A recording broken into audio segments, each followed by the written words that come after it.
Welcome everyone to today's meditation in English.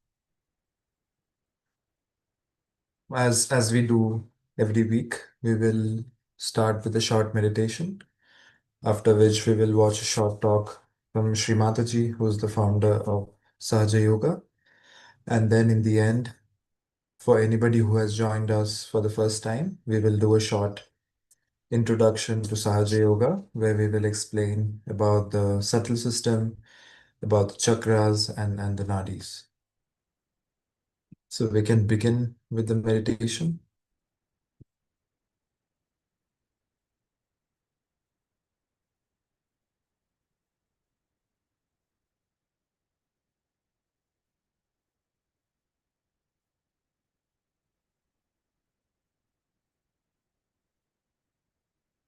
Let us all sit in a comfortable position with both our hands open on our lap.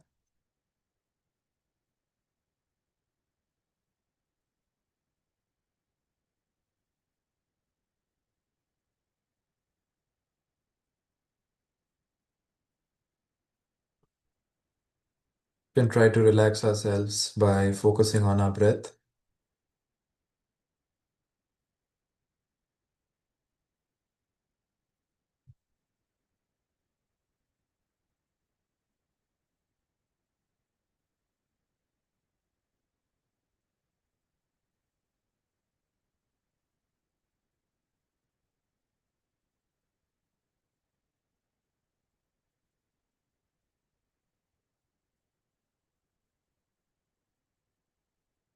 We'll take our right hand and we will place it on our heart.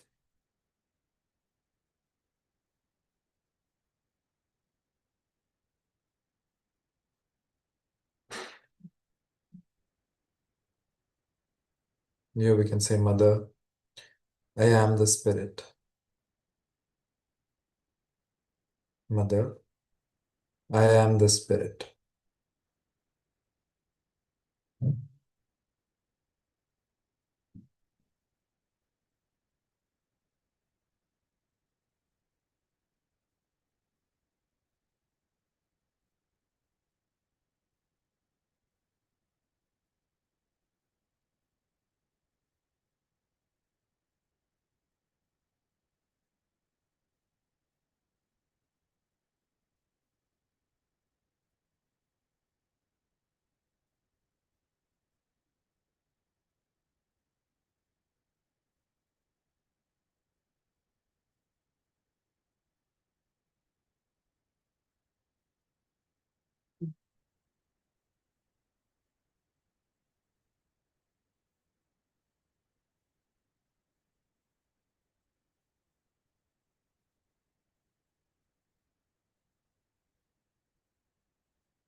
Now we can move our right hand on the left part of our neck. And here we can say, Mother, I am not guilty. Mother, I am not guilty.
Now we can place our right hand on our forehead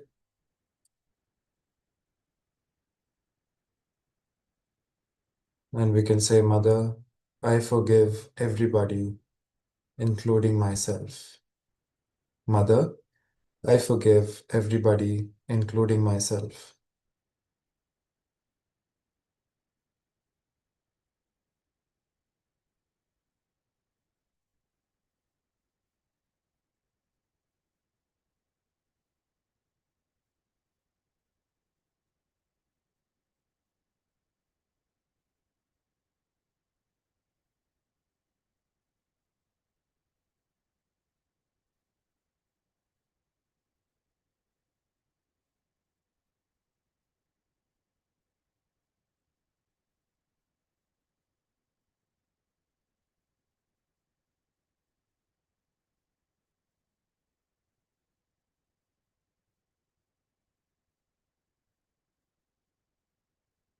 Now we can take a right hand on and place it in the back side of our neck.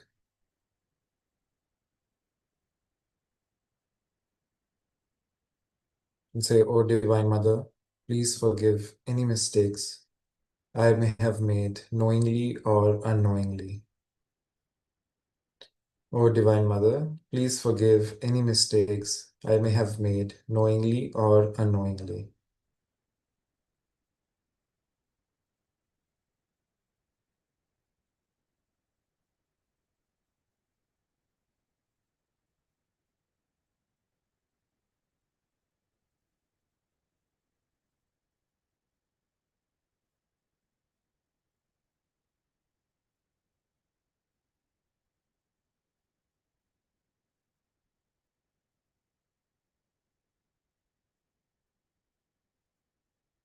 We can take a right hand and place it on top of our head. And we can gently massage our scalp in clockwise direction. And while we do that, you can say, Mother, please give me self-realization. Mother, please give me self-realization.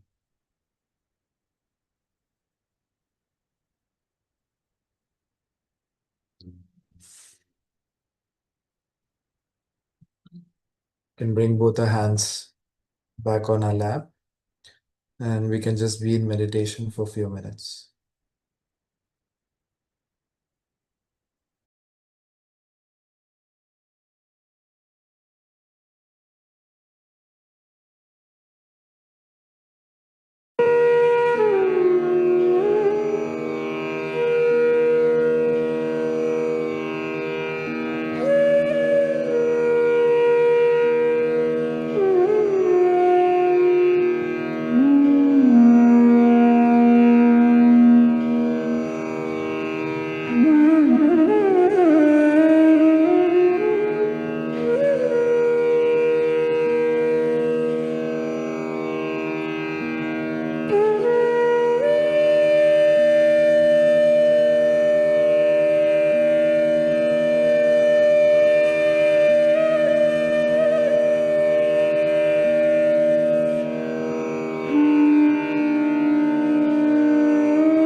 Can now gently open our eyes and we can watch a short talk from Sri Mataji.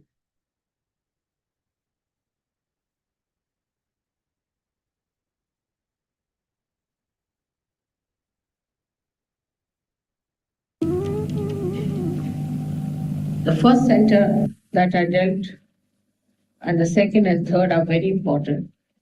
But these higher centers are playing a very vital role in our being. The one which is the heart center is looking after the security of God's children. When a person sees something horrible, this center starts pulsating fast. Till the age of 12 years, the sternum bone, which is placed in the ribs here, as you know, creates antibodies to fight any invasion within, whether mental, emotional, or physical. These antibodies get distributed till the age of 12 years throughout your body. And when this sternum gets the message, it starts shaking and it conveys, communicates through no nerves or arteries or veins, any connection known so far to these antibodies that they should all fight. They fight the disease, they fight also the things what we call possessions. They also fight your own mistakes. That's why this is a very important center within us. If a lady is an insecure woman, if she feels insecure, then the center is always in a pulsating mode. And that's how it makes all the antibodies very tired because they're all the time in a state of emergency. Also, these cults have used this method of putting people onto emergency. Give them exercises where they jump, jump, jump, or something like that. Now, you can ask any doctor this kind of jumping without any support can create impotency in a personality.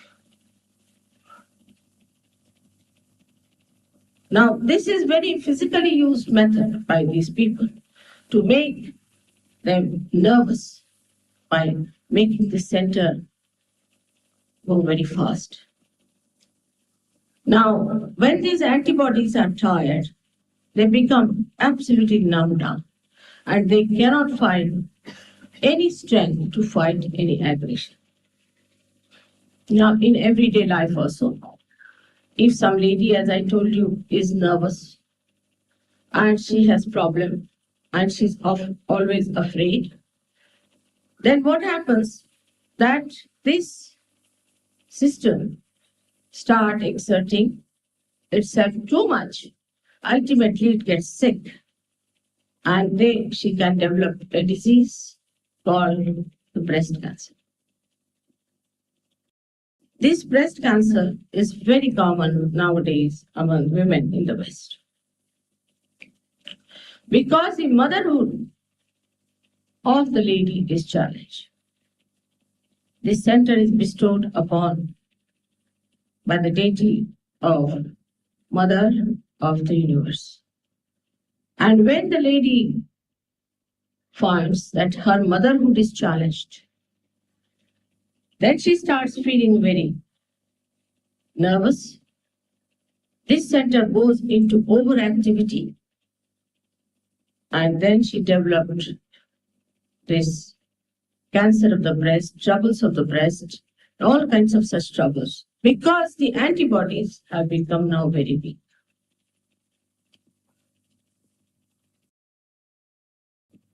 On the left-hand side of this center, is the center, what we call as the left heart center. But beyond that is residing the spirit in your heart, in the organ, separated from everyone. The spirit is the reflection of God Almighty within yourself. And the Kundalini is the Holy Ghost, which is the power of God, which is the primordial mother expressed within you as the Kundalini. So we have got within us that power, Shakti, and the Shiva sitting in your heart. So this Kundalini has to rise to give you realization. The baptism, the real baptism, not an artificial. Now, how it can happen in a person is a problem. It used to happen. What knowledge I am telling you is not the knowledge of today. It's the knowledge of very, very ancient times. 14,000 years back, Markandeya, a great poet in India, has written about it. After that, there were many other poets who wrote about it. Till in the 6th century, Adi Shankaracharya very clearly wrote about the Kundalini Nirsavi. Nobody has said so far from those ancient writers that Kundalini gives you any problems or she makes you dance, jump and all that. It's all modern nonsense. Traditionally, nobody has said so. 6th century is the time when Adi Shankaracharya incarnated on this earth. Buddha got his realization without doing any dancing or anything. You know for definite. Now, first of all, we must understand what is attention. What is God who is an attention? What does that mean? God who is the attention means God knows about everything that's happening. He is aware of what is happening in this world. He is the only spectator of the drama of life, which is created by his power, the primordial mother. He knows each and everything about us. Whatever he wants to know, he can find out. There is no problem about it. So he's the knower. And he's the knowledge too. So when we become realized, we have to know through our awareness, we have to become collectively conscious. And this is a very important point which we must remember. It's not very difficult to understand that you have to become something more. Only by wearing some dress or putting something in your neck, what do you become? Some people tell me, we lead a very good life, mother, so it should be all right. But good life is according to your concept. Even according to the divine concept, if it is a good life, for what? Everybody will ask, for what? Why do you want to lead such a religious life? For what? What is the need to have such a life? One should ask oneself, why to lead such a life which is so conditioned? The answer is, you have to have balance to ascend. If you do not ascend, what's the use of building up this balance within you? The purpose is to ascend. If you cannot transcend, then this is just a binding your mental projection that you should lead this kind of a life and that kind of a life. It's just your mental process. But when the spirit ascends, then all the religions are born within you. They get enlightenment. You just don't do things which are wrong. Just don't do it. You just don't like it. As we have told you that there are people who give up their drugs and things overnight is a fact.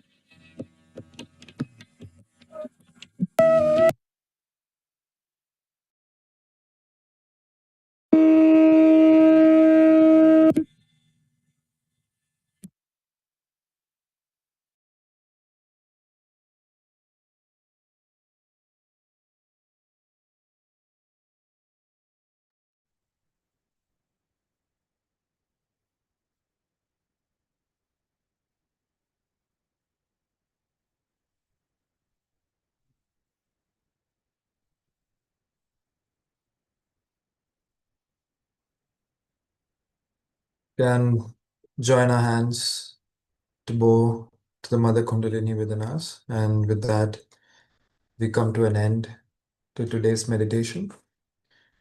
For anybody who has joined us for the first time, I can give a quick, short explanation on what Sahaja Yoga is all about. So, as you can see on the screen, this is a subtle system. Sahaja Yoga in itself means energy that we are born with, and yoga means to unite. So we use the energy that we are born with to unite with our true self. So how do we do that? The energy that we are born with is called as Kundalini. So when we are in our mother's womb, this energy was already there within us, but in a dormant state. So with the technique of Sahaja Yoga, we raise this Kundalini energy to have it pass through each of the energy centers within us. And when it reaches the seventh energy center, is when we say we have attained a connection with our true self. And this is also the time when we experience thoughtless awareness. So, this technique was founded by Shri Mataji back in 1970. She had the pure desire to enlighten and awaken the awareness of mankind and to help them come out of all kinds of illusions of the modern world and to have a meditation technique that they can easily integrate with their day-to-day life. So, Saj Yoga is actually practiced in more than 100 countries and it's always completely free of cost. So, you can also Google and find various centers in your city where this practice is available completely free. So, moving on with understanding the subtle system, we have 7 different energy centers within us. The purpose of these energy centers is to provide us with different qualities that we need in our day-to-day lives. And also at the same time, these chakras are also governing the organs around it. So we will go through each of the energy centers one by one, starting with Muladhara. This is the energy center that is placed on the spine, also at the tip of the spine. This is the first energy center. Muladhara chakra provides us with innocence, purity, and wisdom. This helps us to have childlike qualities. If we can think of our childhood, we always had a very easy and a joyful time. We were able to enjoy different things in life, and even simple things gave us joy. So, this simplicity in our life, slowly as we grew up, was lost. We are caught up in modern times where we are defined by success and so many other things that others have defined for us. And because of that, we lose peace, we lose our simplicity. So, with the help of Muladhara Chakra, we are able to connect back to our childlike quality and to have the ability to really enjoy every moment in our life. Similarly, the next energy center called as Swadhisthana is the energy center which gives us creative abilities. It allows us to enjoy art, literature, music, all kinds of creative things that was unnoticed until now by us. We are now able to find joy, we are able to see the beauty in such things. And this creative vision to things comes from the Swadhisthana chakra. As I said earlier, each energy center is also taking care of the organ. So Swadhisthana chakra takes care of our liver. Liver is where all our thoughts are stored or generated. So any thoughts that we are having, the type of thoughts and the reason for having too many thoughts is completely based on the state of our liver. So if our liver is in a good state, is healthy, is kept cool, as we say, then we get less number of thoughts. And Swadhisthana Chakra provides the ability to really give that environment for our liver to stay cool. Then moving on is the third energy center, which is called as Nabhi, and it is surrounded by void called as Bhavsagara. Nabhi is what gives us peace and satisfaction. In today's time, we are able to achieve a lot of things, but we are never truly satisfied with what we have. And the reason for that is the state of our Nabi. So if our Nabi is satisfied, we are able to feel this joy in things that we have, to appreciate what we really have, and to feel this inner peace. The ability to feel the inner peace comes from the Nabi chakra.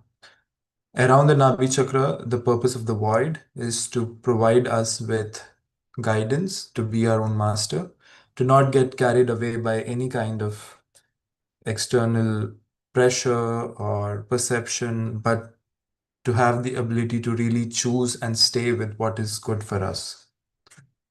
Then comes the heart, also called as the Anahata chakra.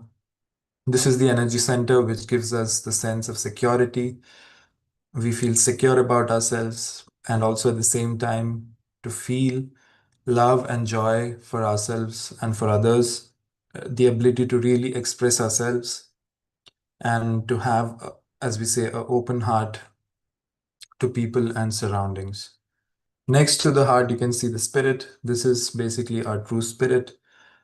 This is where our true identity lies, or who we truly are.